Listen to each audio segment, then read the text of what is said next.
एक IAS officer अपनी सहेली की शादी में जा रही थी। उसने आम लड़की की तरह कपड़े पहने हुए थे, ना कोई सरकारी गाड़ी ना कोई सुरक्षा, बस एक आम लड़की की तरह मोटरसाइकिल चला रही थी। जब वह रणनगर शहर के पास पहुंची तो आगे एक पुलिस चेक पोस्ट दिखाई दिया। वहां 3-4 पुलिसकर्मी चेक पोस्ट के बाहर सड़क पर खड़े थे। उनके बीच में इंस्पेक्टर रुद्रभान सिंह अपनी वर्दी में खड़ा था। उसने हाथ में लाठी उठाकर लड़की को रुकने का इशारा किया। लड़की ने मोटरसाइकिल सड़क से किनारे लगाई और खड़ी हो गई। इंस्पेक्टर ने सख्त आवाज में पूछा, कहां जा रही हो? लड़की ने बहुत शांत स्वर में जवाब दिया, एक सहेली की शादी है, वहीं जा रही हूं। इंस्पेक्टर रुद्रभान सिंह ने उसे सिर से पांव तक देखा। वो 28 साल की एक खूबसूरत महिला थी। नाम था प्रिया शर्मा। फिर वो हंसते हुए बोला, अच्छा, सहेली की शादी में खाना खाने जा रही हो, लेकिन हेलमेट क्या तुम्हारे बाप ने पहनना है? क्यों नहीं पहना? और ये बाइक भी बहुत तेज चला रही थी। चलो अब चालान कटेगा। ऐसा कहते हुए उसने चालान की पर्ची निकालनी शुरू कर दी। प्रिया समझ चुकी थी कि उसकी नीयत ठीक नहीं है और ये सब एक बहाना है। उसने कहा, सर, मैंने कोई कानून नहीं तोड़ा है। ओ मैडम, हमें कानून मत सिखाओ, रुद्रभान सिंह झल्लाकर बोला। उसने पास खड़े एक कांस्टेबल की तरफ देखा, फिर प्रिया की ओर मुड़कर कहा, इसे सबक सिखाना होगा। अचानक इंस्पेक्टर ने जोर से एक थप्पड़ मारा प्रिया के गाल पर। बहुत सवाल कर रही है, जब पुलिस कुछ कहे तो चुपचाप मान लेना चाहिए। प्रिया का सिर एक पल के लिए घूम गया, लेकिन उसने खुद को संभाल लिया। उसकी आंखों में गुस्सा साफ छलक रहा था। इंस्पेक्टर हंसते हुए बोला, अब भी इसकी आंखों में घमंड है। ऐसे कितनों को ठीक कर चुका हूं, इसे अच्छी तरह से सबक सिखाना होगा। एक कांस्टेबल आगे आया और बोला, सर, इसे थाने ले चलते हैं, वहीं इसका इलाज होगा, तब समझेगी कि पुलिस से कैसे बात की जाती है। फिर एक और कांस्टेबल ने प्रिया का हाथ पकड़कर खींचते हुए कहा, चलो गाड़ी में बैठो। प्रिया ने झटके से अपना हाथ छुड़ाया और गुस्से में बोली, हाथ लगाने की कोशिश मत करना, वरना अंजाम अच्छा नहीं होगा। इंस्पेक्टर और भड़क गया। उसने एक और कांस्टेबल से कहा, देखो इसका घमंड। कांस्टेबल आगे बढ़ा, प्रिया का बाल पकड़कर उसे खींचने लगा। प्रिया दर्द से कराह उठी। फिर भी उसने अब तक अपनी असली पहचान नहीं बताई थी। वह देखना चाहती थी कि यह लोग कितनी नीचता तक जा सकते हैं। इसी बीच एक पुलिसकर्मी ने गुस्से में उसकी बाइक पर लाठी मार दी और ऊंची आवाज में बोला, बड़ी आई साधु बनने वाली, अब तुझे खिलौना बनाकर खेलेंगे। प्रिया अब अच्छे से समझ चुकी थी कि उसके साथ क्या होने वाला है और यह लोग कितना नीचे गिर सकते हैं। इंस्पेक्टर की आंखों में गुस्सा भरा था। वो जोर से चिल्लाया, तेरे जैसे कई होशियार देखे हैं, पुलिस से पंगा लेगी, आज मजा चखाएंगे। चलो इसे थाने ले चलते हैं, वहां समझ में आ जाएगा। इस समय भी प्रिया चुप थी। उसने अब भी अपनी पहचान उजागर करने की कोई कोशिश नहीं की। वह देखना चाहती थी कि यह लोग प्रशासन की कितनी बदनामी कर सकते हैं और एक आम नागरिक पर किस हद तक जुल्म ढा सकते हैं। इंस्पेक्टर रुद्रभान सिंह अब खींच चुका था। उसके सामने एक ऐसी महिला खड़ी थी जिसके कोमल गाल पर थप्पड़ पड़ा था, जिसके बाल खींचे गए थे, जिसे जबरन सड़क पर घसीटा गया था। फिर भी वह एक मूर्ति की तरह शांत खड़ी थी, न कोई चीख न कोई आंसू। इंस्पेक्टर रुद्रभान सिंह सोच रहा था, थाने पहुंचते ही देखता हूं इस जिद्दी और घमंडी औरत का इलाज कैसे किया जाए। यह सिर्फ गुस्सा नहीं था, यह वो गुस्सा था जो अंदर ही अंदर सुलग रहा था। चौकी इंचार्ज इंस्पेक्टर हंसते हुए बोला, अब इसकी जुबान भी चलने लगी है, चलो थाने, देखेंगे कितनी चलती है इसकी जुबान। थाने में घुसते ही इंस्पेक्टर जोर से चिल्लाया, ओए कहां गए सब, चाय पानी लगाओ जल्दी, आज एक खास माल आया है। प्रिया अब भी कुछ नहीं बोली, बस थाने की दीवारों को देखती रही। वो देख रही थी कि यह लोग उन निरीह लोगों के साथ कैसा व्यवहार करते हैं जो कभी आवाज नहीं उठाते।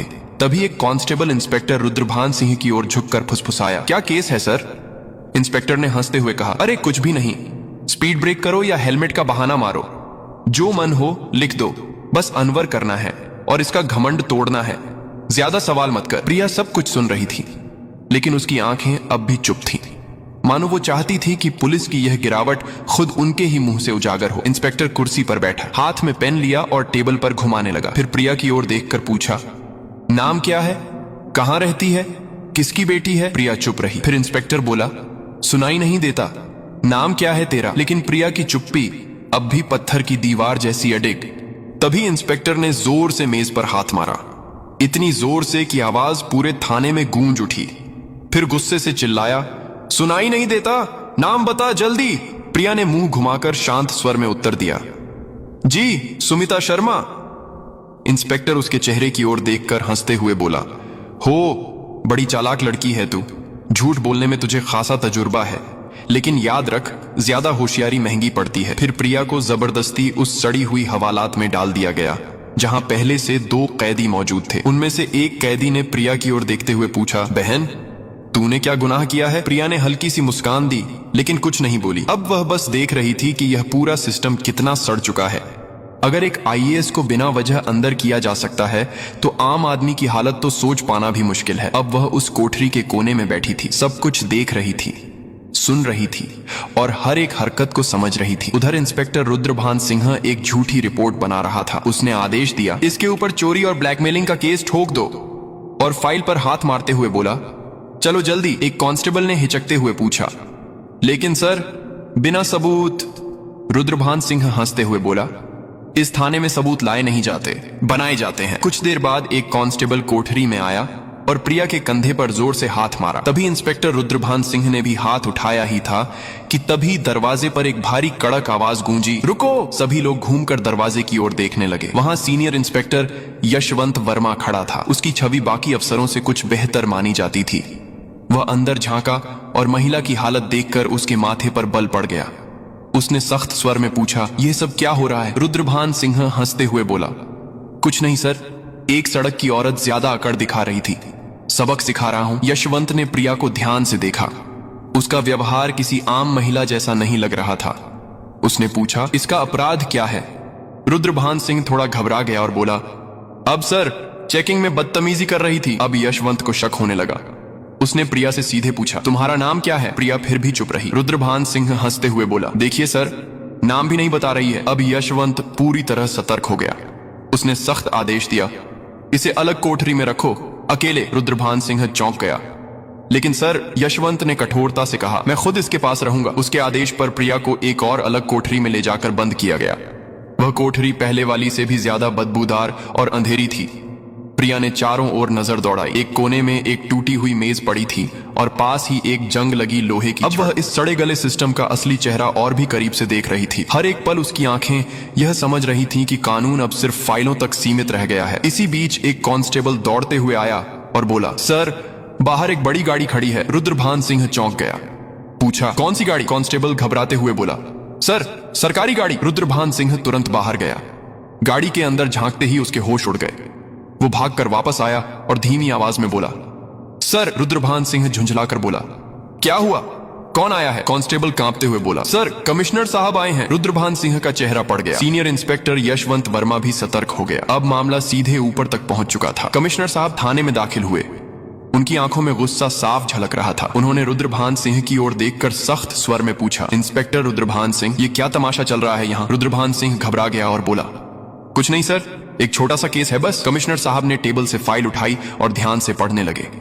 उनके माथे पर शिकन आ गई। फिर वह कोठरी की तरफ झांके और बोले, ये कौन है? रुद्रभान सिंह तुरंत बोला, सर इस महिला पर 420 और धोखाधड़ी का केस है। कमिश्नर ने सीधा सवाल किया, तुम्हारे पास सबूत है? दोबारा बोले, कोई भी सबूत है तुम्हारे पास? अब रुद्रभान सिंह पूरी तरह फंस चुका था। कमिश्नर साहब ने सीधे महिला की ओर देखा और पूछा, तुम्हारा नाम क्या है? और तभी पहली बार प्रिया शर्मा ने हल्की सी मुस्कान दी और कहा, आईएएस प्रिया शर्मा। थाने में एकदम सन्नाटा छा गया। हर चेहरा पीला पड़ गया। रुद्रभान सिंह के हाथ पांव कांपने लगे। बाकी सभी कांस्टेबल हैरान होकर एक दूसरे की ओर देखने लगे। रुद्रभान सिंह के पैरों तले जमीन खिसक गई। जिस महिला को वह एक मामूली अपराधी समझ रहा था, वह थी वही अधिकारी जो पूरे जिले की प्रशासनिक व्यवस्था संभालती थी। वह कोई आम औरत नहीं थी, वह थी स्वयं आईएएस प्रिया शर्मा। जिस महिला को सड़क पर घसीटा गया था, जिसके बाल खींचे गए थे, जिसे थप्पड़ मारा गया था, जब यह सच्चाई सबके सामने आई, पूरे थाने में हड़कंप मच गया। सभी कांस्टेबल्स स्तब्ध हो गए।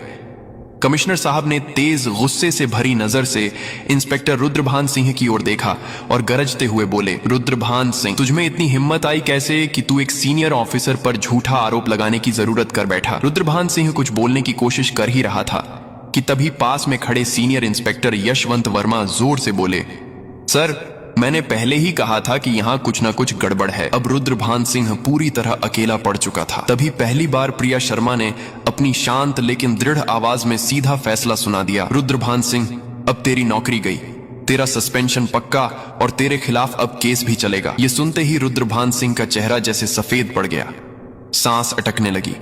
बाकी पुलिसकर्मी भी उससे नजरें चुराने लगे। यशवंत वर्मा ने तुरंत आदेश दिया, हवलदार साहब इसे पकड़ो। और लॉकअप में डालो। लेकिन तभी रुद्रभान सिंह ने अपनी जेब से एक मुड़ा हुआ कागज निकाला और मुस्कुराते हुए बोला, रुको मैडम, ये पहले देख लो, फिर जो करना हो कर लेना। उसने कागज आगे बढ़ाया। कमिश्नर और प्रिया दोनों की नजरें एक साथ उसकी ओर गई। रुद्रभान सिंह बोला, यह लो मेरा ट्रांसफर ऑर्डर। 3 दिन पहले ही मेरा तबादला हो चुका है। अब चाहे तुम जितना भी गुस्सा करो, मुझे नौकरी से नहीं निकाल सकती। पूरे थाने में फिर एक बार सन्नाटा छा गया। प्रिया ने वो कागज हाथ में लिया और ध्यान से पढ़ा। कमिश्नर ने यशवंत वर्मा की ओर तीखी नजर डालते हुए कहा, जाओ देखो ये कागज असली है या सिर्फ दिखावा। यशवंत ने कंप्यूटर रिकॉर्ड खंगाला और फिर सिर उठाकर बोला, सर यह असली है, लेकिन अब तक इसने नए इंस्पेक्टर को चार्ज नहीं सौंपा है। यानी अभी तक यहाँ का आधिकारिक इंस्पेक्टर यही है और सारे कुकर्म इसी के कार्यकाल में हुए हैं। अब इसे कोई नहीं बचा सकता। प्रिया शर्मा ने रुद्रभान सिंह की आंखों में आंखें डालकर कहा, अब तेरा नया ठिकाना वहीं होगा जहां तू दूसरों को डाला करता था। कमिश्नर ने भी सिर हिलाकर उसकी बात पर अपनी मोहर लगा दी। जैसे ही 2 कांस्टेबल उसे पकड़ने आगे बढ़े, रुद्रभान सिंह फिर से चाल चल गया और जोर से बोला, रुको मैडम, मैडम मैं अकेला नहीं हूं। क्या आपको लगता है कि सारा दोष सिर्फ मेरा है? फिर वह थाने के बाकी पुलिस वालों की ओर इशारा करते हुए बोला, ये सब मेरे साथ थे, ऊपर तक सब शामिल है। इतना कहते ही कुछ पुलिस कर्मियों के चेहरों का रंग उड़ गया। सीनियर इंस्पेक्टर यशवंत वर्मा हालात को भांपकर एक एक करके सभी की ओर शक की नजरों से देखने लगे। प्रिया शर्मा ने शांत लेकिन दृढ़ स्वर में कमिश्नर की ओर देखते हुए कहा, अब इस पूरे थाने को साफ करना होगा, कोई नहीं बचेगा। कमिश्नर ने भी सिर हिलाते हुए कहा, जो हुक मैडम, अब एक एक करके सबका हिसाब लिया जाएगा। यह बात मुंह से निकलते ही थाने के भीतर बिजली सी गिर गई। थाने के बाहर कुछ पत्रकार पहले से खड़े थे। उन्हें पहले से ही शक था कि थाने के अंदर कोई बड़ा घोटाला चल रहा है। जैसे ही उन्हें खबर मिली कि पूरा थाना लाइन हाजिर किया गया है, उन्होंने तुरंत मोबाइल से ब्रेकिंग न्यूज वायरल करना शुरू कर दिया। उसी वक्त एक चमचमाती गाड़ी थाने के सामने आकर रुकी। दरवाजा खुला और स्वयं एसपी साहब बाहर आए। चारों ओर नजर दौड़ाई। हर चेहरे पर हवाइयां उड़ रही थीं। थाने के सारे अफसर एक तरफ चुपचाप खड़े थे। एसपी साहब ने तीखे स्वर में पूछा, यहां कब से तमाशा चल रहा है? लेकिन कमिश्नर और थाना इंचार्ज दोनों एकदम चुप थे। तभी प्रिया शर्मा ने सीधे एसपी की आंखों में आंखें डालकर कहा, क्या तुम्हें लगता है तुम बच जाओगे? यशवंत वर्मा तुरंत एक फाइल निकालकर प्रिया शर्मा के हाथ में थमा दी। ये वही फाइल थी जिसमें एसपी साहब के सारे काले कारनामों का पर्दाफाश था। प्रिया ने वो फाइल एसपी साहब की ओर बढ़ाते हुए कहा, लो देखो, इसमें तुम्हारे हर गुनाह का किराया लिखा है। एसपी साहब के माथे से पसीना बहने लगा। कमिश्नर ने बिना एक पल गंवाए तेज आवाज में आदेश दिया, पकड़ो इसे, तुरंत गिरफ्तार करो। पूरा थाना स्तब्ध रह गया। इतने बड़े अफसर को किसी ने पहली बार खुलेआम इस तरह चुनौती दी थी। एसपी की गिरफ्तारी के साथ ही पूरे जिले में तूफान आ गया। मामला दिल्ली तक पहुंच गया। मुख्यमंत्री तक खबर पहुंच चुकी थी और वहां से सीधे आदेश आया कि जिले में जितने भी अफसर मिलकर गड़बड़ कर रहे थे सबको गिरफ्तार करो। अगले 2 ही दिनों में पूरे जिले से 40 से ज्यादा पुलिस अफसर, 10 से ज्यादा बड़े अधिकारी और कुछ राजनीतिक नेता भी गिरफ्तार कर लिए गए। रणनगर जिले की हवा ही बदल गई। अब चारों तरफ सिर्फ एक ही नाम था, आईएएस प्रिया शर्मा। उनकी ईमानदारी और साहस की चर्चा हर जुबान पर थी। वह महिला जिसने पूरे सड़े गले सिस्टम को हिलाकर रख दिया था। अब प्रशासन में एक नई गति, एक नई सोच और सबसे अहम एक नया डर आ गया था। अब कोई भी यह नहीं कह सकता था मुझे कुछ नहीं होगा। प्रिया शर्मा का काम पूरा हो चुका था। उन्होंने साबित कर दिया था कि अगर मन साफ हो, नीयत सच्ची हो, तो पूरा देश भी सुधारा जा सकता है। अगर आपने वीडियो को यहां तक देखा है तो प्लीज एक लाइक जरूर करें और चैनल को सब्सक्राइब करके हमारा साथ दें।